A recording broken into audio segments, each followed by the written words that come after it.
ওই যে খরগোশ, ওরে আমি ঠিক মতো ভিডিও করতে পারি নাই কালকে। ও আমারে ফাঁকি দিয়া দূরে গেছে গা। এই যে এই যে খরগোশ, লাল খরগোশ। আমাদের দেশে যেমন ওই জায়গায় আমাদের দেশে যেমন খরগোশ খাঁচার মধ্যে ভুইরা পালে, এই করে সেই করে, এখন এখানে হলো খরগোশের সাথে আমাদের বসবাস।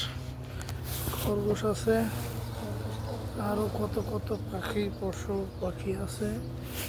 মানে মাঝে মাঝে একটু আউটসাইডে গেলে হরিণের সাথেও মানুষের দেখা হয়। এই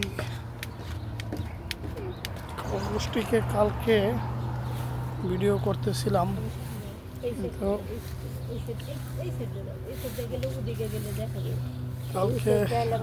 কালকে ভিডিও করতেছিলাম, আমার ওই বাসার ব্যাকে হেঁটে গেছিলো, কিন্তু সেখান থেকে ও সিপাচাপিদা পালাই গেছে।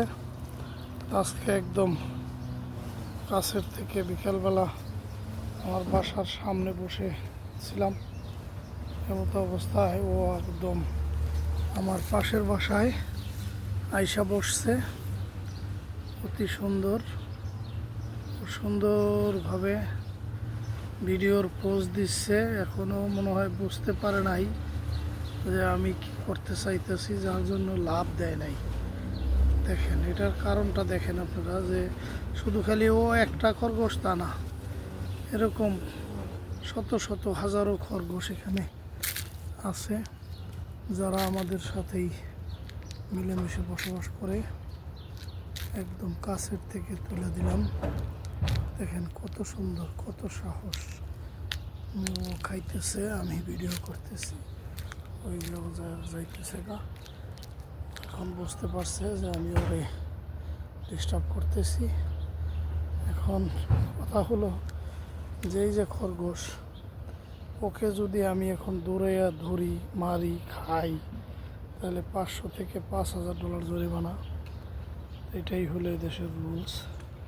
পশু পাখিদেরকে ওদের মতো ওরে বসবাস করতে দিতে হবে, কোনো ধরনের কোনো হয়রানি করা যাবে না, ওকে পেরেশানি করা যাবে না।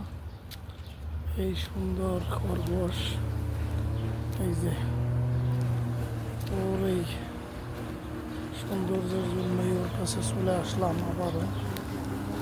এই যে খরগোশ, এই যে খরগোশ,